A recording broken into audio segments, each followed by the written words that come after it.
ಲೋಕ ಕಲ್ಯಾಣ ಮೊಮ್ಮಕ್ಕಳ ಭವಿಷ್ಯ ಅಷ್ಟ ಕ್ಷೇತ್ರದಲ್ಲೂ ಕೂಡ ಕಾಡ್ತಾ ಇದೆ ಅಷ್ಟ ಸಂಕಷ್ಟ ಜಾತಕ ನೋಡೋರ ಅಷ್ಟ ಜಾತಕ ಹೇಗಿದೆ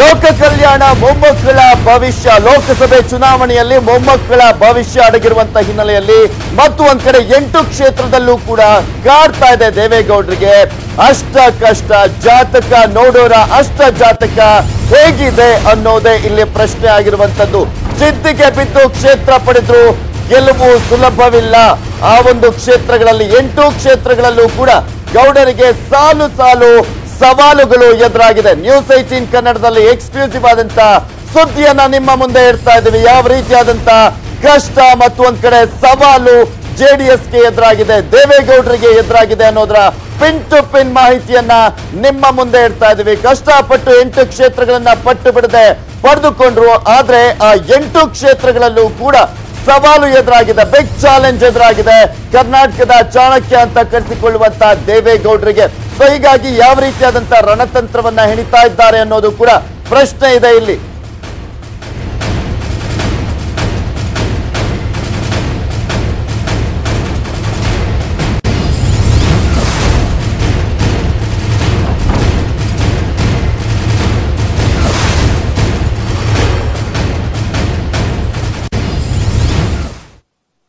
ನೋಡ್ತಾ ಇದೀವಿ ಇವತ್ತು ಶೃಂಗೇರಿಯಲ್ಲಿ ಪೂಜೆಯನ್ನ ಕೂಡ ಮಾಡ್ತಾ ಇದ್ದಾರೆ ದೇವೇಗೌಡರ ಫ್ಯಾಮಿಲಿಯಿಂದ ಅದರಲ್ಲೂ ಕುಮಾರಸ್ವಾಮಿ ಅವರು ನಿಖಿಲ್ ಕುಮಾರಸ್ವಾಮಿ ಅವರ ಜೊತೆ ಪೂಜೆಯನ್ನ ಮಾಡ್ತಾ ಇರುವಂತದ್ದು ಮತ್ತು ಒಂದ್ ಕಡೆ ಮಿಡ್ ನೈಟ್ ಸಭೆಗಳನ್ನ ಕೂಡ ನಡೆಸಲಾಗ್ತಾ ಇದೆ ಇವತ್ತಾಗಿರ್ಬೋದು ನಿನ್ನೆನೂ ಕೂಡ ಮಿಡ್ ನೈಟ್ ಸಭೆಯನ್ನ ನಡೆಸಿದ್ರು ದೇವೇಗೌಡರು ತಮ್ಮ ಮಕ್ಕಳ ಜೊತೆ ಮತ್ತು ಒಂದ್ ಕಡೆ ಗೋ ಬ್ಯಾಕ್ ಟೆನ್ಷನ್ ಕೂಡ ಶುರುವಾಗಿದೆ ದೇವೇಗೌಡರಿಗೆ ಇನ್ನೊಂದ್ ಕಡೆ ಸುಮಲತಾ ಅವರಿಗೆ ಮಂಡ್ಯದಲ್ಲಿ ಅನುಕಂಪ ಏನಿದ್ದಿದೆ ಆ ಒಂದು ಅಲೆ ಇದರ ಟೆನ್ಷನ್ ಕೂಡ ಇರುವಂತದ್ದು ಇನ್ನೊಂದ್ ಕಡೆ ಹಾಸನ ಲೋಕಸಭಾ ವಿಚಾರಕ್ಕೆ ಸಂಬಂಧಪಟ್ಟಂತೆ ಕಾಂಗ್ರೆಸ್ನ ಪ್ರಮುಖ ಲೀಡರ್ ಆಗಿದ್ದಂತ ಎ ಮಂಜು ಈಗ ಬಿಜೆಪಿಗೆ ಜಾಯ್ನ್ ಆಗಿರುವಂತಹ ಹಿನ್ನೆಲೆಯಲ್ಲಿ ಆ ಕ್ಷೇತ್ರದಲ್ಲೂ ಕೂಡ ಕಷ್ಟ ಕಟ್ಟಿಟ್ಟ ಬುತ್ತಿಯಾಗಿದೆ ಮತ್ತು ಒಂದ್ ಕಡೆ ಕೈ ಒಳೇಟಿನ ಭೀತಿ ಶುರುವಾಗಿದೆ 8 ಕ್ಷೇತ್ರಗಳಲ್ಲೂ ಕೂಡ ಈ ಒಂದು ಟೆನ್ಷನ್ ದೇವೇಗೌಡರಿಗೆ ಎದುರಾಗಿದೆ ಸೊ ಹೀಗಾಗಿ ಯಾವ ರೀತಿಯಾಗಿ ಕ್ಷೇತ್ರಗಳನ್ನ ಗೆಲ್ಬೇಕು ಅನ್ನುವ ನಿಟ್ಟಿನಲ್ಲಿ ರಣತಂತ್ರವನ್ನ ಹೆಣಿತಾ ಇದ್ದಾರೆ ಆದ್ರೂ ಕೂಡ ಎಲ್ಲೋ ಒಂದ್ ಕಡೆ ದೇವೇಗೌಡರ ರಣತಂತ್ರ ಉಲ್ಟಾ ಹೊಡಿತಾ ಇದೆ ಅವರು ಅಂದುಕೊಂಡಿದ್ದು ಯಾವುದು ಕೂಡ ಆಗ್ತಾ ಇಲ್ಲ 8 ಕ್ಷೇತ್ರಗಳಲ್ಲೂ ಕೂಡ ಪ್ರಮುಖವಾಗಿ ಗೆಲ್ಬೇಕು ಅಂದುಕೊಂಡಿದ್ದಂತ ಕ್ಷೇತ್ರಗಳಲ್ಲೂ ಕೂಡ ಈಗ ಸವಾಲು ಎದುರಾಗಿದೆ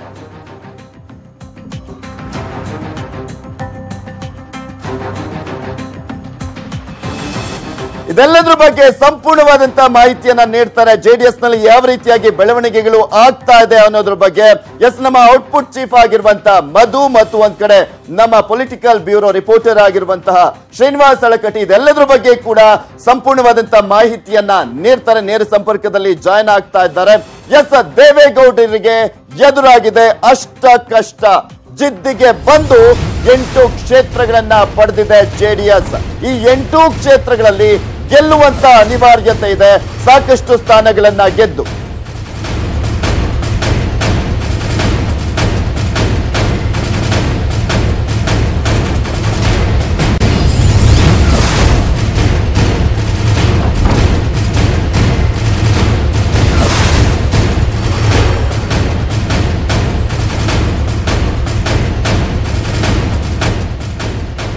ದೇವೇಗೌಡರಿಗೆ ಎದುರಾಗಿದೆ ಅಷ್ಟ ಕಷ್ಟ ಜಿದ್ದಿಗೆ ಬಂದು 8 ಕ್ಷೇತ್ರಗಳನ್ನ ಪಡೆದುಕೊಂಡ್ರು ಜೆಡಿಎಸ್ನವರು ಈ 8 ಕ್ಷೇತ್ರಗಳಲ್ಲಿ ಗೆಲ್ಲುವಂತಹ ಅನಿವಾರ್ಯತೆ ಇದೆ ಆ 8 ಕ್ಷೇತ್ರಗಳಲ್ಲೂ ಕೂಡ ಗೆದ್ದು ತೋರಿಸಬೇಕಾದಂತ ಅನಿವಾರ್ಯತೆ ಜೆಡಿಎಸ್ಗೆ ಇರುವಂತದ್ದು ಆ 8 ಕ್ಷೇತ್ರಗಳು ಯಾವುದು ಅಂತ ನಿಮ್ಗೂ ಕೂಡ ಚೆನ್ನಾಗಿ ಗೊತ್ತಿದೆ ಹಾಸನ ತುಮಕೂರು ಮಂಡ್ಯ ಕ್ಷೇತ್ರ ಬೆಂಗಳೂರು ಉತ್ತರ ಹಾಗೆ ಈ ರೀತಿಯಾಗಿ ಉತ್ತರ ಕನ್ನಡ ವಿಜಯಪುರ ಮತ್ತು ಒಂದ್ ಕಡೆ ಉಡುಪಿ ಚಿಕ್ಕಮಗಳೂರು ಉತ್ತರ ಕನ್ನಡ ಈ 8 ಕ್ಷೇತ್ರಗಳಲ್ಲೂ ಕೂಡ ಗೆದ್ದೇ ಗೆಲ್ಬೇಕು ಅನ್ಬೇಕಾದಂತ ಒಂದು ಅನಿವಾರ್ಯತೆ ಇರುವಂತದ್ದು ಹಗಲಿರುಳು ರಣತಂತ್ರವನ್ನ ರೂಪಿಸ್ತಾ ಇದ್ದಾರೆ ದೇವೇಗೌಡರು ಪ್ರತಿದಿನ ಕೂಡ ತಡರಾತ್ರಿಯವರೆಗೂ ಪುತ್ರರ ಜೊತೆ ಮೀಟಿಂಗ್ ಅನ್ನ ಮಾಡ್ತಾ ಇದ್ದಾರೆ ಗೆಲುವಿನ ಸ್ಟ್ರಾಟಜಿಯನ್ನ ರೂಪಿಸ್ತಾ ಇದ್ದಾರೆ ದೇವೇಗೌಡರು ಯಾವ ರೀತಿಯಾಗಿ ಗೆಲ್ಬೇಕು ಅನ್ನುವ ನಿಟ್ಟಿನಲ್ಲಿ. ಸೊ ಹೀಗಾಗಿ ಮಂಡ್ಯ, ಹಾಸನ, ತುಮಕೂರು, ಶಿವಮೊಗ್ಗ, ಬೆಂಗಳೂರು ಉತ್ತರ, ವಿಜಯಪುರ, ಉತ್ತರ ಕನ್ನಡ ಕ್ಷೇತ್ರ, ಈ 8 ಕ್ಷೇತ್ರಗಳಲ್ಲೂ ಕೂಡ ಗೆಲ್ಲಲೇಬೇಕಾದಂತ ಅನಿವಾರ್ಯತೆ ಜೆಡಿಎಸ್ಗಿದೆ. ಹಾಗೆ ದೇವೇಗೌಡರಿಗೂ ಕೂಡ ಅಲ್ಲಿ ಗೆದ್ದು ತೋರಿಸಬೇಕು ಅನ್ನುವ ಒಂದು ಸವಾಲು ಕೂಡ ಇರುವಂತದ್ದು. ಇನ್ನೊಂದ್ ಕಡೆ ಹಾಸನದಲ್ಲಿ ಗೆಲುವು ಖಚಿತ ಅನ್ನಿಸಿದ್ರು ಕೂಡ ಸುಲಭವಾಗಿಲ್ಲ ಆ ಒಂದು ದಾರಿ. ಮಂಡ್ಯ ಭದ್ರಕೋಟೆಯಾದ್ರೂ ಕೂಡ ಸಾಲು ಸಾಲು ಸವಾಲುಗಳು ಎದುರಾಗ್ತಾ ಇದೆ. 2 ಕ್ಷೇತ್ರಗಳು ಮೊಮ್ಮಕ್ಕಳ ಭವಿಷ್ಯದ ಪ್ರಶ್ನೆ ಆಗಿರುವಂತದ್ದು. ಮತ್ತು ಒಂದ್ ಕಡೆ ಶಿವಮೊಗ್ಗದಲ್ಲಿ BS5 ಪುತ್ರನ ಜೊತೆ ಟಫ್ ಫೈಟ್ ಕೂಡ ಇದೆ. ತುಮಕೂರು ಕ್ಷೇತ್ರ ಸಿಕ್ಕಿದ್ರು ಗೋ ಬ್ಯಾಕ್ ಕ್ಯಾಂಪೇನ್ ಭಯ ಶುರುವಾಗಿದೆ ದೇವೇಗೌಡರಿಗೆ. ಇನ್ನೊಂದ್ ಕಡೆ ಬೆಂಗಳೂರು ಉತ್ತರ ಕ್ಷೇತ್ರದಲ್ಲೂ ಕೂಡ ಇದೇ ರೀತಿಯಾದಂತಹ ಸಮಸ್ಯೆಯನ್ನ ಜೆಡಿಎಸ್ ಎದುರಿಸ್ತಾ ಇದೆ. ಈ 2ರಲ್ಲಿ ಒಂದು ಕ್ಷೇತ್ರ ದೇವೇಗೌಡರ ಆಯ್ಕೆ ಆಗಿರುವಂತದ್ದು. ಆದ್ರೆ ದೇವೇಗೌಡರಿಗೂ ಕೂಡ ಎದುರಾಗಿದೆ ಸೋಲಿನ ಭೀತಿ. ಎಲ್ಲಿ ನಿಂತ್ಕೊಬೇಕು, ಎಲ್ಲಿ ನಿಂತ್ರೆ ನಾನು ಗೆಲ್ಬಹುದು ಅನ್ನುವ ಲೆಕ್ಕಾಚಾರಗಳು ಮಾಡ್ತಾ ಇದ್ರೆ ಸೋಲಿನ ಭೀತಿ ಕೂಡ ಇದೆ. 2 ಕ್ಷೇತ್ರಗಳಲ್ಲಿ ಕಾಂಗ್ರೆಸ್ ಒಳೇಟಿನ ಭೀತಿ ದೇವೇಗೌಡರಿಗೆ ಕಾಡ್ತಾ ಇದೆ. ಇನ್ನು ಉತ್ತರ ಕನ್ನಡ, ಉಡುಪಿ ಕ್ಷೇತ್ರಗಳದ್ದು ಕೂಡ ತಲೆನೋವು ಶುರುವಾಗಿದೆ. ಹಾಗೆ ವಿಜಯಪುರದಲ್ಲೂ ಕೂಡ ಜೆಡಿಎಸ್ಗೆ ಸವಾಲು ಎದುರಾಗಿರುವಂತದ್ದು. ಆದ್ರೆ ವಿರೋಧ ಅಲ್ಲಿ ವ್ಯಕ್ತವಾಗ್ತಾ ಇದೆ ಜೆಡಿಎಸ್ಗೆ. ಎಲ್ಲಾ ಕಡೆ ಗೆಲ್ಲುವ ಕುದುರೆಗಾಗಿ ಗೌಡರು ಹುಡುಕಾಟವನ್ನ ನಡೆಸ್ತಾ ಇದ್ದಾರೆ. ಉತ್ತರ ಕನ್ನಡದಲ್ಲಿ ಆನಂದ್ ಅಸ್ನೋಟಿಕರ್ಗೆ ಮಣೆಯನ್ನ ಹಾಕಲಾಗುತ್ತೆ ಅಂತ ಕೂಡ ಹೇಳಲಾಗ್ತಾ ಇದೆ. ಆದ್ರೆ ಮಗನಿಗಾಗಿ ಟಿಕೆಟ್ ಕೇಳ್ತಾ ಇದ್ದಾರೆ ಸಚಿವರಾಗಿರುವಂತಹ RV ದೇಶಪಾಂಡೆ ಅವರು. ಏನ್ ಮಾಡೋದು ಅಂತ ಗೊಂದಲದಲ್ಲಿದ್ದಾರೆ ದೇವೇಗೌಡರು. ಯಾರಿಗ್ ಕೊಡೋದು, ಯಾರಿಗ್ ಕೊಟ್ಟರು ಕೂಡ ಬಂಡಾಯ ಅಥವಾ ಒಳ ಏಟಿನ ಒಂದು ಇಲ್ಲಿ ಪ್ರಮುಖವಾಗಿ ಒಳ ಏಟಿನ ಒಂದು ಸವಾಲು ಎದುರಾಗಿದೆ ದೇವೇಗೌಡರಿಗೆ. ಉಡುಪಿ ಚಿಕ್ಕಮಗಳೂರು ಕ್ಷೇತ್ರಕ್ಕೆ ಅಭ್ಯರ್ಥಿಯೇ ಇಲ್ಲ. ಜಯಪ್ರಕಾಶ್ ಹೆಗಡೆಗೆ ಮಣೆ ಹಾಕಲು ಎಲ್ಲಾ ರೀತಿಯಾದಂತ ತಯಾರಿಯನ್ನ ಮಾಡ್ಕೊಂಡಿದ್ದಾರೆ. ಆದ್ರೆ ಬಿಜೆಪಿ ಬಿಟ್ಟು ಬರಲು ಒಪ್ತಾ ಇಲ್ಲ ಜಯಪ್ರಕಾಶ್ ಹೆಗಡೆ ಅವರು. ಸೊ ಹೀಗಾಗಿನೇ ಅಲ್ಲಿ ಯಾರನ್ನ ಅಭ್ಯರ್ಥಿಯನ್ನಾಗಿ ಮಾಡಬೇಕು ಅನ್ನುವ ಪ್ರಶ್ನೆ ಕೂಡ ಇದೆ.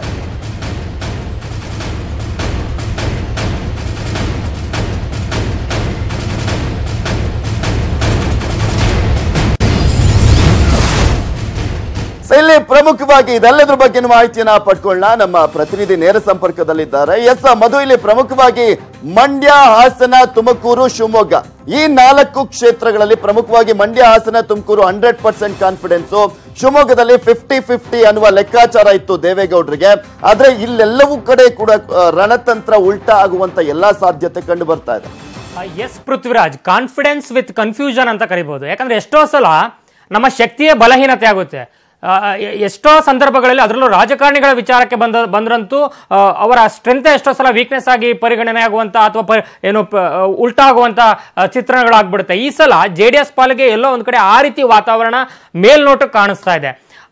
ಸೇ ಫಾರ್ ಎಕ್ಸಾಂಪಲ್ ಮಂಡ್ಯ ಮತ್ತು ಹಾಸನ ಎರಡೂ ಕೂಡ JDS ನ ಭದ್ರಕೋಟೆಗಳು. ಎರಡರಲ್ಲೂ ಕೂಡ ಒಕ್ಕಲಿಗರ ಪ್ರಾಬಲ್ಯ, ಎರಡರಲ್ಲೂ ಕೂಡ ಗೌಡರ ಫ್ಯಾಮಿಲಿಯದ್ದೇ ಆಧಿಪತ್ಯ. ಅದು ಒಂದು ರೀತಿ ಸ್ಟ್ರೆಂತು. ಆದ್ರೆ ಅದೇ ಸ್ಟ್ರೆಂತು ಗೌಡರ ಕುಟುಂಬ ರಾಜಕಾರಣ, ಇಲ್ಲಿ ಯಾರು ಬೇರೆಯವರಿಲ್ವಾ, ಇಲ್ಲಿ ಕಾಂಗ್ರೆಸ್ ಸರ್ವನಾಶ ಆಗುತ್ತೆ ಅನ್ನೋ ರೀತಿ ಒಂದು ಏನಿದೆ, ಯಾವ ದೋಸ್ತಿಯನ್ನ ಶಕ್ತಿ ಅಂತ ಕರೆದ್ರು ದಿಲ್ಲಿಯ ರಾಜಕಾರಣಕ್ಕೆ ಹಳ್ಳಿಯಿಂದ ಮಾಡ್ಕೊಂತಾರೆ ಅಂತ ಈ ದೋಸ್ತಿ ಏನು ದಿಕ್ಸೂಚಿ ಆಗುತ್ತೆ ಅಂತ ಏನ್ ಕರೆದ್ರು ಆ ಶಕ್ತಿ ಇವತ್ತು ಎಲ್ಲೋ ಒಂದ್ ಕಡೆ JDSಗೆ ಹೊರೆಯಾಗ್ತಾ ಇದೆಯಾ, ತನೆ ಹೊತ್ತ ಮಹಿಳೆಗೆ ಅದೇ ಹೊರೆಯಾಗ್ತಿದೆಯಾ ಅನ್ನುವಂತ ಪ್ರಶ್ನೆಗಳು ಕೂಡ ಏನು ಸುಮಾರು ಈ JDS ಕಾರ್ಯಕರ್ತರ ವಲಯದಲ್ಲಿ ಕೇಳಿ ಬರ್ತಾನೆ ಇದೆ. ಪೃಥ್ವಿ, ಮಂಡ್ಯದಲ್ಲಿ ಮೇಲ್ನೋಟ ಕಾಣಿಸ್ತಾ ಇದೆ. ಸುಮಲತಾ ಇವತ್ತು ಏನ್ ನಿರ್ಧಾರ ಮಾಡ್ತಾರೋ ನೋಡ್ಬೇಕು. ಪಕ್ಷೇತರವಾಗಿ ಸ್ಪರ್ಧಿಸ್ತಾರ, ಅವರಿಗೆ ಕಾಂಗ್ರೆಸ್ ಮುಖಂಡರ ಬೆಂಬಲ ಇದೆಯಾ ಈ ಬಗ್ಗೆ ಈಗಾಗಲೇ ಸಾರಾ ಮಹೇಶ್ ನೇರವಾಗಿ ಎಚ್ಚರಿಕೆ ಕೊಟ್ಟಿದ್ದಾರೆ. ಮಂಡ್ಯ ಗೆಲುವಿನ ಮೇಲೆ ಮೈಸೂರಿನ ಸೋಲು ಗೆಲುವು ನಿರ್ಧಾರ ಆಗುತ್ತೆ ಅನ್ನುವಂತ ಒಂದು ನೇರ ಎಚ್ಚರಿಕೆಯನ್ನ ಸಿದ್ದರಾಮಯ್ಯ ಟೀಮ್ಗೆ ಕೊಟ್ಟಿದ್ದಾರೆ. ಜೊತೆಗೆ ಹಾಸನದಲ್ಲಿ ಮಂಜು ಅವ್ರು ಏನ್ ಮಾಡಿದ್ದಾರೆ, ಏನಾದ್ರೂ ಮಾಡಿ JDS ನ ಸೋಲಿಸಲೇಬೇಕು ಅನ್ನೋಂಥದ್ದೇ ಅವರ ಪ್ರೈಮ್ ಟಾರ್ಗೆಟ್. ಅದಕ್ಕಾಗಿ ಅವರು ಪಕ್ಷವನ್ನ ತೊರೆಯುವಂತ ಒಂದು ಪ್ರಮುಖ ನಿರ್ಧಾರವನ್ನು ಕೂಡ ಕೈಗೊಂಡಿದ್ದಾರೆ. ಈಗಾಗಲೇ ರಾತ್ರಿ ಸೇರ್ಪಡೆಯಾಗಿದ್ದಾರೆ. ಜೊತೆಗೆ ಇನ್ನು ತುಮಕೂರಲ್ಲಿ ಗೋಬ್ಯಾಕ್ ಅಭಿಯಾನ ಶುರುವಾಗಿದೆ. ಜೊತೆಗೆ ತುಮಕೂರಲ್ಲಿ ಹಾಲಿ ಸಂಸದರನ್ನ ಕೊಟ್ಟಿದ್ಯಾಕೆ ಅನ್ನುವಂತ ಒಂದು ಸಿಟ್ಟು ಕಾಂಗ್ರೆಸ್ ಕಾರ್ಯಕರ್ತರಲ್ಲಿದೆ. ಹಾಲಿ ಸಂಸದರನ್ನ ಬಿಟ್ಕೊಡ್ಬೇಕಾಯ್ತಾ, ಗೌಡ್ರು ಇಲ್ಲಿಗೆ ಯಾಕೆ ಬರಬೇಕು, ಅದರಲ್ಲೂ ಒಕ್ಕಲಿಗರಿಂದ ಒಕ್ಕಲಿಗರಿಗೆ ಅನ್ಯಾಯ ಆಗುತ್ತೆ ಅನ್ನುವಂತ ಮಾತನ್ನ ಇಲ್ಲಿ ಚಿಕ್ಕಬಳ್ಳಾಪುರದಿಂದ ಸುಧಾಕರ್ ಹೇಳ್ತಾರೆ. ಸೊ ಇದೆಲ್ಲ ಲೆಕ್ಕಾಚಾರವನ್ನ ನೋಡಿದ್ರೆ ಒಕ್ಕಲಿಗರ ಬೆಲ್ಟ್ ನಲ್ಲೇ ಏನು ಸವಾಲುಗಳಿದೆ, ಈ ತಮ್ಮ ಶಕ್ತಿ ಏನಿತ್ತು, ತಮ್ಮ ಭದ್ರ ನೆಲೆ ಏನಿತ್ತು, ಇದನ್ನ ಆಧಾರವಾಗಿಟ್ಕೊಂಡು ದಿಲ್ಲಿಯ ರಾಜಕಾರಣಕ್ಕೆ ಹೊಸ ಪಗಡೆಯನ್ನ ಏನು ಪ್ರಯೋಗ ಮಾಡಬೇಕು ಅಂತ ಅನ್ಕೊಂಡಿದ್ದಂತ ದೇವೇಗೌಡರಿಗೆ ತಮ್ಮ ಶಕ್ತಿ ಕೇಂದ್ರದಲ್ಲೇ ಅಡ್ಡಗಾಲುಗಳು, ಸವಾಲುಗಳು ಸಾಕಷ್ಟು ಹಾಸು ಒದ್ದಿವೆ. ತಕ್ಷಣದ ಮಟ್ಟಿಗೆ. ಇನ್ನು ಶಿವಮೊಗ್ಗ ಹೇಳಿ ಕೇಳಿ BSY ಭದ್ರಕೋಟೆ, ಅಲ್ಲಿ ಪಕ್ಷವನ್ನ ಅಲ್ಲಿ ವ್ಯಕ್ತಿಯನ್ನ ಮೀರಿ ಪಕ್ಷ ಸಂಘಟನೆಯನ್ನ ಕಾಣಬಹುದು.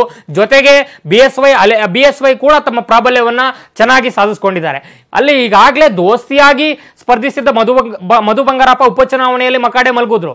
ಆದ್ರೂ ಕೂಡ ಕೊಡ್ತೀವಿ ಸಲ ಗೆದ್ದೇ ಗೆಲ್ಲಬೇಕು ಅನ್ನೋ ಕಾರಣಕ್ಕೆ DK ಶಿವಕುಮಾರ್ ಅವರನ್ನ ಅಲ್ಲಿ ಉಸ್ತುವಾರಿಯಾಗಿ ನೇಮಿಸಿ ಕಳಿಸಿದ್ದಾರೆ. ಆದ್ರೆ DK ಶಿವಕುಮಾರ್ ಬರ್ತಾ ಇರೋದು ರಾಮನಗರದಿಂದ, ಹಳೆ ಮೈಸೂರಿನಿಂದ. ಆದ್ರೆ ಅಲ್ಲಿಯ ಸ್ಥಳೀಯ ಕಾಂಗ್ರೆಸ್ಸಿಗರು ಸಂಪೂರ್ಣವಾಗಿ ಮಧು ಬಂಗಾರಪ್ಪ ಪರವಾಗಿ ಅವರ ಬೆನ್ನಿಗೆ ನಿಲ್ತಾರ ಅನ್ನುವಂಥ ಪ್ರಶ್ನೆ ಈಗಿದೆ. ಯಾಕಂದ್ರೆ ಕಾಗೋಡು ತಿಮ್ಮಪ್ಪ ಕೂಡ ಅಲ್ಲಲ್ಲಿ ಒಂದಷ್ಟು ಅಸಮಾಧಾನಗಳನ್ನು ವ್ಯಕ್ತಪಡಿಸಿದ್ರು. ಬೇರೆ ಬೇರೆ ಕಾಂಗ್ರೆಸ್ ನಾಯಕರು ಏನಿದ್ದಾರೆ ಅವರೆಲ್ಲರೂ ಕೂಡ ಏನು ಅಸಮಾಧಾನ ಇದೆ, ಜೊತೆಗೆ JDS ಅಲ್ಲೇ ಕೆಲವರಿಗೆ ಅಸಮಾಧಾನ ಇದೆ ಅನ್ನೋಂತ ಕೂಡ ಮಾತಿದೆ. ಏನು ಮಧು ಅವರು ಏನು ಕ್ಷೇತ್ರದಿಂದ ಬರೀ ಚುನಾವಣೆ ಹಂತದಲ್ಲಿ ಮಾತ್ರ ಕ್ಷೇತ್ರದಲ್ಲಿ ದರ್ಶನ ಕೊಡ್ತಾರೆ, ಅದಾದ ನಂತರ ಸಾಮಾನ್ಯವಾಗಿ ಬೆಂಗಳೂರಲ್ಲೇ ಇರ್ತಾರೆ. ಈಗಾದ್ರೆ ಪಕ್ಷ ಸಂಘಟನೆ ಹೇಗೆ ಇದೆಲ್ಲ ನೆಚ್ಕೊಂಡು ನಾವು ಗೆಲ್ಲಿಕ್ಕೆ ಸಾಧ್ಯವಾ ಅನ್ನುವಂತ ಒಂದು ಪ್ರಶ್ನೆಗಳನ್ನ ಇಟ್ಟಿದ್ದಾರೆ. ಆದ್ರೆ DK ಶಿವಕುಮಾರ್ ಎಂಟ್ರಿಯಿಂದ ಅಲ್ಲಿ ಬದಲಾವಣೆಗಳು ಏನು ಲೆಕ್ಕಾಚಾರಗಳು ಬದಲಾಗುವಂತ ಸಾಧ್ಯತೆಗಳನ್ನ ತಳ್ಳಿ ಹಾಕುವಂತಿಲ್ಲ. ಆದ್ರೆ ಅದೆಲ್ಲದರ ಹೊರತಾಗಿ ಏನು JDS ಅಲ್ಲಿ ಈ 4 ಜಿಲ್ಲೆಗಳಲ್ಲಿ JDS ಅನ್ನ ಗೆಲ್ಲಿಸಿಕೊಳ್ಬೇಕಾದಂತ ಅನಿವಾರ್ಯತೆ ಈ 4 ಕ್ಷೇತ್ರಗಳಲ್ಲಿ ದೇವೇಗೌಡರಿಗಿದೆ. ಇದರ 4ರ ಜೊತೆಗೆ ಮತ್ತು 4ನ್ನ ಏನ್ ಪಡ್ಕೊಂಡಿದ್ದಾರೆ. ಈ 8 ಕ್ಷೇತ್ರಗಳು ಒಂದೇ, ಬಿಜೆಪಿ ಪಾಲಿಗೆ 28 ಕ್ಷೇತ್ರಗಳು ಒಂದೇ. ಯಾಕಂದ್ರೆ ಈ 8 ಕ್ಷೇತ್ರಗಳಲ್ಲಿ JDS ನ ಭವಿಷ್ಯದ ರಾಜಕೀಯ, JDS ಕಾರ್ಯಕರ್ತರ ಭವಿಷ್ಯದ ವಿಶ್ವಾಸ, JDS ವರ್ಸಸ್ ಕಾಂಗ್ರೆಸ್ ಅಥವಾ JDS ಬಿಜೆಪಿ ಎನ್ನುವಂತ ಎಲ್ಲಾ ಲೆಕ್ಕಾಚಾರಗಳನ್ನ ಭವಿಷ್ಯದಲ್ಲಿ ಕಾದಿಟ್ಕೊಳ್ಬೇಕು ಅಂತಂದ್ರೆ ಈ 8ರಲ್ಲಿ 4 ಕ್ಷೇತ್ರಗಳನ್ನ ಶತಾಯಗತಾಯ ಗೆಲ್ಲಲೇಬೇಕಾದಂತ ಟೆನ್ಷನ್ ಇರೋದ್ರಿಂದ ಮಿಡ್ ನೈಟ್ ಸಭೆಗಳನ್ನ ಏನು ಹಂತವಾಗಿ ಮಾಡ್ತಾನೆ ಇದ್ದಾರೆ. ದೇವರ ಮೊರೆ ಹೋಗ್ತಾ ಇದ್ದಾರೆ, ಕಾರ್ಯಕರ್ತರ ಮೊರೆ ಹೋಗ್ತಾ ಇದ್ದಾರೆ, ಅನುಕಂಪದ ಮೊರೆ ಹೋಗ್ತಾ ಇದ್ದಾರೆ, ಅನುದಾನದ ಮೊರೆ ಹೋಗ್ತಾ ಇದ್ದಾರೆ, ಸಂಘಟನೆಯ ಮೊರೆ ಹೋಗ್ತಾ ಇದ್ದಾರೆ. ಒಟ್ಟಾರೆ ಈ ಮೊರೆಗಳೆಲ್ಲವೂ ಕೂಡ ಅವರ ಮೇಲಿರುವಂತಹ ಹೊರೆಯನ್ನ ಇಳಿಸುತ್ತಾ ಅನ್ನುವಂಥದ್ದನ್ನ ನೋಡ್ಬೇಕು ಪೃಥ್ವಿ. ನೋಡ್ತಾ ಇದ್ವಿ ಮಂಡ್ಯ, ಹಾಸನ, ತುಮಕೂರು, ಶಿವಮೊಗ್ಗದಲ್ಲಿ ಯಾವ ರೀತಿಯಾದಂತಹ ಸ್ಟ್ರಾಟಜಿ, ಯಾವ ರೀತಿಯಾಗಿ ಸವಾಲು ಎದುರಾಗಿದೆ, ಮತ್ತೊಂದ್ ಕಡೆ ಕಷ್ಟ ಇದೆ JDSಗೆ ಅನ್ನೋದನ್ನ. ಇನ್ನು ಉಳಿದಂತ ಕ್ಷೇತ್ರಗಳು ಅದ್ರ ಬಗ್ಗೆನೂ ಕೂಡ ಮಾಹಿತಿಯನ್ನ ಪಡ್ಕೊಳ್ಳೋಣ. ಎಸ್ ಶ್ರೀನಿವಾಸ ಹಳಕಟ್ಟಿ, ಇಲ್ಲಿ ಪ್ರಮುಖವಾಗಿ ವಿಜಯಪುರ, ಹಾಗೆ ಬೆಂಗಳೂರು ಉತ್ತರ ಕನ್ನಡ, ಉಡುಪಿ ಚಿಕ್ಕಮಗಳೂರು, ಇಲ್ಲೇನೋ ಸೀಟ್ ಸಿಕ್ಬಿಡ್ತು, ಆದ್ರೆ ಸ್ವೀಟ್ ಯಾವಾಗ ಅಂತ ಈ ಕ್ಷೇತ್ರಗಳು ಯಾವ ರೀತಿಯಾಗಿ ಬಿಗ್ ಚಾಲೆಂಜ್ ಆಗಿದೆ ದೇವೇಗೌಡರಿಗೆ? ಪೃಥ್ವಿರಾಜ್, JDSಗೆ 8 ಕ್ಷೇತ್ರಗಳು ಕೂಡ ಒಂದು ದೊಡ್ಡ ಬಿಗ್ ಚಾಲೆಂಜ್ ಆಗಿದೆ ಅಂತಾನೆ ಹೇಳ್ಬೋದು. ಅದರಲ್ಲೂ ಕೂಡ ಪ್ರಮುಖವಾಗಿ JDS ತನ್ನ ಶಕ್ತಿ ಸಾಮರ್ಥ್ಯಕ್ಕಿಂತ ಮೀರಿ ಒಂದು ಕ್ಷೇತ್ರಗಳನ್ನ ಪಡಿತಾ ಅಂತಕ್ಕಂಥ ಒಂದು ಅನುಮಾನ ಇದೀಗ JDS ಮುಖಂಡರನ್ನೇ ಕಾಡ್ತಾ ಇದೆ. ಪ್ರಮುಖವಾಗಿ ನಾವು ಬೆಂಗಳೂರು ಉತ್ತರ ಕ್ಷೇತ್ರವನ್ನು ನೋಡೋದಾದ್ರೆ ಅಲ್ಲಿ JDSಗೆ ಇರೋದು ಕೇವಲ 2 ಶಾಸಕರು, ಉಳಿದ 5 ಜನ ಶಾಸಕರು ಕಾಂಗ್ರೆಸ್ನವರಾಗಿದ್ದಾರೆ, ಏಕೈಕ ಶಾಸಕ ಬಿಜೆಪಿಯವರಾಗಿದ್ದಾರೆ. ಹೀಗಾಗಿ ಬೆಂಗಳೂರು ಕ್ಷೇತ್ರದಲ್ಲಿ JDS ಗೆಲ್ಲುತ್ತಾ ಅಂತಕ್ಕಂಥ ಒಂದು ಅನುಮಾನ ಇದೀಗ JDS ವರಿಷ್ಠರನ್ನ ಮತ್ತು ಮುಖ್ಯಮಂತ್ರಿ ಕುಮಾರಸ್ವಾಮಿ ಅವರನ್ನ ಕಾಡ್ತಾ ಇದೆ. ಎಲ್ಲೋ ಒಂದ್ ಕಡೆ 5 ಜನ ಏನು ಕಾಂಗ್ರೆಸ್ ಶಾಸಕರಿದ್ದಾರೆ, ಇವರು ಆಲ್ಮೋಸ್ಟ್ ಸಿದ್ದರಾಮಯ್ಯನವರ ಬೆಂಬಲಿಗರಾಗಿದ್ದಾರೆ. ಹೀಗಾಗಿ ನಾನೇನಾದ್ರೂ ಅಖಾಡ ಕೇಳಿದ್ರೆ, ಅಲ್ಲಿ JDS ಅಭ್ಯರ್ಥಿ ಏನಾದ್ರೂ ಅಖಾಡ ಕೇಳಿದ್ರೆ ಸಿದ್ದರಾಮಯ್ಯನ ಬೆಂಬಲಿಗರು ನಮಗೆ ಸಪೋರ್ಟ್ ಮಾಡ್ತಾರಾ ಅಂತಕ್ಕಂತಹ ಒಂದು ಅನುಮಾನ, ಸಂದೇಹ, ಡೌಟ್ ಇದೀಗ ದೇವೇಗೌಡರನ್ನ ಕಾಡ್ತಾ ಇದೆ. ಯಾಕಂದ್ರೆ ಚಾಮುಂಡೇಶ್ವರಿ ಕ್ಷೇತ್ರದಲ್ಲಿ ಸಿದ್ದರಾಮಯ್ಯನವರನ್ನ ಸೋಲಿಸಿರ್ತಕ್ಕಂಥದ್ದೇನಿದೆ, ಆ ಸಿದ್ದರಾಮಯ್ಯನವರಿಗೆ ಒಂದು ಸೇಡ್ ಇದ್ದೇ ಇದೆ. ಹೀಗಾಗಿ ಇಲ್ಲಿ JDS ಅಭ್ಯರ್ಥಿಯನ್ನ ಸೋಲಿಸಲೇಬೇಕು ಅಂತಕ್ಕಂಥ ಒಂದು ಹಠಕ್ಕೆ ಏನಾದ್ರು ಸಿದ್ದರಾಮಯ್ಯ ಬಿದ್ದಿದ್ದೆ ಆದಲ್ಲಿ ಅವರ ಬೆಂಬಲಿಗ ಶಾಸಕರೇನಿದ್ದಾರೆ ಇವರು ವರ್ಕ್ ಮಾಡದೇ ಇದ್ರು ಕೂಡ ಸಾಕು, ಅಲ್ಲಿ JDS ಅಭ್ಯರ್ಥಿ ಸೋಲ್ತಾರೆ ಅಂತಕ್ಕಂಥದ್ದು. ಈಗ ಉತ್ತರ ಕನ್ನಡಕ್ಕೆ ನಾವು ಬರೋದಾದ್ರೆ ಅಲ್ಲಿ ಉತ್ತರ ಕನ್ನಡದಲ್ಲಿ ಒಂದು JDS ಪಕ್ಷದ ಸಂಘಟನೆ ಅಷ್ಟಕ್ಕಷ್ಟೇ ಅಂತ ಹೇಳ್ಬೋದು. ಮತ್ತು JDS ಅಲ್ಲಿ ಅಭ್ಯರ್ಥಿನೇ ಸಿಗ್ತಾ ಇಲ್ಲ. ಆನಂದ್ ಅಷ್ಟೋಟಿಕರನ್ನು ಹೊರತುಪಡಿಸಿದ್ರೆ ಮಿಕ್ಕಾವ ಅಭ್ಯರ್ಥಿಗಳು ಕೂಡ ಅಲ್ಲಿಲ್ಲ. ಅಷ್ಟೇ ಅಲ್ಲ, ಕಾಂಗ್ರೆಸ್ನ ಹಿರಿಯ ಮುಖಂಡ ಮತ್ತು ಸಚಿವರಾಗಿರ್ತಕ್ಕಂಥ ಅರವಿಂದ್ ದೇಶಪಾಂಡೆ ಅವರು ತಮ್ಮ ಮಗನಿಗೆ ಒಂದು ಟಿಕೆಟ್ ಬಯಸಿದ್ರು ಕೂಡ ಇವಾಗ ಅಂತಿಮವಾಗಿ ಅದು JDS ಪಾಲಾಗಿತ್ತು ಕ್ಷೇತ್ರ. ಹೀಗಾಗಿ ಅರವಿಂದ್ ದೇಶಪಾಂಡೆ ಅವರು ಈ ಚುನಾವಣೆಯಲ್ಲಿ JDS ಪರವಾಗಿ ವರ್ಕ್ ಮಾಡ್ತಾರ ಅಂತಕ್ಕಂಥದ್ದು. ಅಷ್ಟೇ ಅಲ್ಲದೆ ಮತ್ತಲ್ಲಿ ಸಮರ್ಥ ಅಭ್ಯರ್ಥಿ ಕೂಡ JDSಗೆ ಇಲ್ಲದೆ ಇರೋದು ದೊಡ್ಡ ಒಂದು ನೆಗೆಟಿವ್ ಪಾಯಿಂಟ್ ಅಂತ ಹೇಳ್ಬೋದು. ನಾವು ಉಡುಪಿ ಮತ್ತು ಚಿಕ್ಕಮಗಳೂರು ಕ್ಷೇತ್ರಕ್ಕೆ ಬಂದ್ರೆ ಅಲ್ಲಿಯೂ ಕೂಡ JDS ನ ಒಂದು ಸಂಘಟನೆ ಇಲ್ಲ, ಜೊತೆಗೆ ಸಮರ್ಥವಾಗಿರ್ತಕ್ಕಂಥ ಅಭ್ಯರ್ಥಿಯಲ್ಲಿ JDS ಗಿಲ್ಲ. ಅಂತಿಮವಾಗಿ ಅವರು ಜಯಪ್ರಕಾಶ್ ಹೆಗಡೆಗೆ ಗಾಳ ಹಾಕಿದ್ದನ್ನ ಬಿಟ್ರೆ ಮತ್ತು ಜಯಪ್ರಕಾಶ್ ಹೆಗಡೆ ಅವರು ನಾನು ಬಿಜೆಪಿ ಬಿಟ್ಟು ಬರೋದಿಲ್ಲ ಅಂತಕ್ಕಂಥ ಒಂದು ಸ್ಪಷ್ಟನೆಯನ್ನು ಕೂಡ ಕೊಟ್ಟಿದ್ದಾರೆ. ಹೀಗಾಗಿ ಸೂಕ್ತವಾಗಿರ್ತಕ್ಕಂಥ ಅಭ್ಯರ್ಥಿ ಹುಡುಕಾಟದಲ್ಲಿ JDS ಇದೀಗ ಕಾಲವನ್ನು ಕಳೀತಾ ಇದೆ ಅಂತ ಹೇಳ್ಬೋದು. ಆದ್ರೆ ಚುನಾವಣೆಗೆ ಕೂಡ ಸಾಕಷ್ಟು ಸಮಯಾವಕಾಶ ಎಲ್ಲರೂ ಈ ಸಂದರ್ಭದಲ್ಲಿ ಅಭ್ಯರ್ಥಿಗಾಗಿನೇ ಅವರು ಹುಡುಕಾಟ ಮಾಡಿದ್ರೆ ಪ್ರಚಾರ ಮಾಡೋದು ಯಾರು ಮತ್ತು ಅಭ್ಯರ್ಥಿ ಪರವಾಗಿ ಅಲ್ಲಿ ಕೆಲಸ ಮಾಡೋದು ಯಾರು ಮತ್ತು ಕಾರ್ಯಕರ್ತರು ಯಾರು ಅಂತಕ್ಕಂಥ ಒಂದು ದೊಡ್ಡ ಪ್ರಶ್ನೆ ದೇವೇಗೌಡರನ್ನ ಕಾಡ್ತಾ ಇದೆ. ಮತ್ತೊಂದು ನಾವು ವಿಜಯಪುರಕ್ಕೆ ಬರೋದಾದ್ರೆ ಅಲ್ಲಿ MB ಪಾಟೀಲ್ ಉಸ್ತುವಾರಿ ಗೃಹ ಸಚಿವರು ಏನಿದ್ದಾರೆ ಇವರು ತಮ್ಮ ಆಪ್ತರಿಗೆ ಆ ಕ್ಷೇತ್ರವನ್ನ ಬೇಕು ಅಂತಕ್ಕಂಥ ಒಂದು ಹಠವನ್ನ ಹೈಕಮಾಂಡ್ ಮಟ್ಟದಲ್ಲಿ ಕೂಡ ದೊಡ್ಡ ಲಾಬಿಯನ್ನ ಮಾಡಿದ್ರು. ಆದ್ರೆ ಅಂತಿಮವಾಗಿ ಜೆಡಿಎಸ್ ಆ ಕ್ಷೇತ್ರವನ್ನು ಕೂಡ ಪಡೆಯುವ ನಿಟ್ಟಲ್ಲಿ ಒಂದು ಸಕ್ಸಸ್ ಆಗಿದೆ ಅಂತ ಹೇಳ್ಬೋದು. ಆದ್ರೆ ಕ್ಷೇತ್ರ ಪಡೆದಿದ್ದು ಮಾತ್ರ ಸಕ್ಸಸ್ ಆಗಿದೆ, ಆದ್ರೆ ಚುನಾವಣೆಯಲ್ಲಿ ಗೆಲ್ಲುತ್ತಾ ಅಂತಕ್ಕಂಥ ಒಂದು ಅನುಮಾನದಿಗೆ ದೇವೇಗೌಡರನ್ನ, ಮುಖ್ಯಮಂತ್ರಿ ಕುಮಾರಸ್ವಾಮಿ ಅವರನ್ನ ಕಾಡ್ತಾ ಇದೆ. ಇಲ್ಲಿ ಜೆಡಿಎಸ್ ಅಭ್ಯರ್ಥಿಗೆ ಎಂ ಬಿ ಪಾಟೀಲ್ ಅವರು ಸಪೋರ್ಟ್ ಮಾಡ್ತಾರ, ಕಾಂಗ್ರೆಸ್ನ ಇತರೆ ಒಂದು ಸಚಿವರಾಗಿರ್ಬೋದು, ಕಾಂಗ್ರೆಸ್ನ ಇತರೆ ಒಂದು ಮುಖಂಡರಾಗಿರ್ಬೋದು ಇಲ್ಲಿ ಜೆಡಿಎಸ್ ಗೆ ಸಪೋರ್ಟ್ ಮಾಡ್ತಾರ ಅಂತಕ್ಕಂತಹ ಒಂದು ಡೌಟ್ ಇದೀಗ ಜೆಡಿಎಸ್ ಮುಖಂಡರ ಕಾಡ್ತಾ ಇದೆ. ಈ ಎಲ್ಲ ಬೆಳವಣಿಗೆಯನ್ನು ನೋಡಿದಾಗ ಜೆಡಿಎಸ್ ಈ 4 ಕ್ಷೇತ್ರಗಳಲ್ಲಿ ಒಟ್ಟಾರೆಯಾಗಿ 8 ಕ್ಷೇತ್ರಗಳು, ಅದರಲ್ಲಿ ಈ 4 ಕ್ಷೇತ್ರಗಳಲ್ಲೂ ಕೂಡ ಒಂದು ಪಕ್ಷ ಸಂಘಟನೆ ಕೂಡ ಬಹಳ ವೀಕ್ ಆಗಿದೆ. ಜೊತೆಗೆ ಅಭ್ಯರ್ಥಿ ಒಂದು ಸಮರ್ಥವಾಗಿರ್ತಕ್ಕಂಥ ಅಭ್ಯರ್ಥಿ ಕೂಡ ಇಲ್ಲ, ಮತ್ತು ಪಕ್ಷಕ್ಕಾಗಿ ದುಡಿತಕ್ಕಂಥ ಕಾರ್ಯಕರ್ತರ ಸಂಘಟನೆ ಕೊರತೆ ಇದೆ. ಜೊತೆಗೆ ಕಾಂಗ್ರೆಸ್ನ ಇಲ್ಲಿ ಕಾರ್ಯಕರ್ತರು ಮತ್ತು ಕಾಂಗ್ರೆಸ್ನ ಮುಖಂಡರು ಈ 4 ಕ್ಷೇತ್ರಗಳು ಕೂಡ ಜೆಡಿಎಸ್ ಅಭ್ಯರ್ಥಿಗೆ ಸಪೋರ್ಟ್ ಮಾಡ್ತಾರ, ಜೆಡಿಎಸ್ ಅಭ್ಯರ್ಥಿಗೆ ಒಂದು ಮತ ಬರುವ ನಿಟ್ಟಲ್ಲಿ ಒಂದು ಪ್ರಯತ್ನವನ್ನು ಮಾಡ್ತಾರ, ಉತ್ತಮವಾಗಿರ್ತಕ್ಕಂಥ ಪ್ರಚಾರ ಕಾರ್ಯಗಳಲ್ಲಿ ತೊಡಗ್ತಾರ ಅಂತಕ್ಕಂಥ ಒಂದು ಅನುಮಾನ ಇದೀಗ ದೇವೇಗೌಡರನ್ನ ಕಾಡ್ತಾ ಇದೆ. ಹೀಗಾಗಿನೇ ಕೂಡ ಎಲ್ಲ ಅನುಮಾನಗಳಲ್ಲಿ ಕೂಡ ಯಾಕೆ ನಾವು ಇಷ್ಟು ಕ್ಷೇತ್ರಗಳನ್ನ ಪಡೆದ್ವಿ ಅಂತಕ್ಕಂತಹ ಒಂದು ಆತಂಕ ಕೂಡ ದೇವೇಗೌಡರನ್ನ ಮತ್ತು ಕುಮಾರಸ್ವಾಮಿ ಅವರನ್ನ ಕಾಡ್ತಾ ಇದೆ ಅಂತ ಹೇಳ್ಬೋದು. Prithviraj, okay, thank you Srinivas Alakatti ಹಾಗೆ ಮಧು ನಿಮ್ಮೆಲ್ಲ ವಿಶ್ಲೇಷಣೆಗಾಗಿ. ನೋಡಿದ್ವಿ ಯಾವ ರೀತಿಯಾದಂತಹ ಸವಾಲು ಜೆಡಿಎಸ್ಗೆ ಎದುರಾಗಿದೆ ಅಂತ.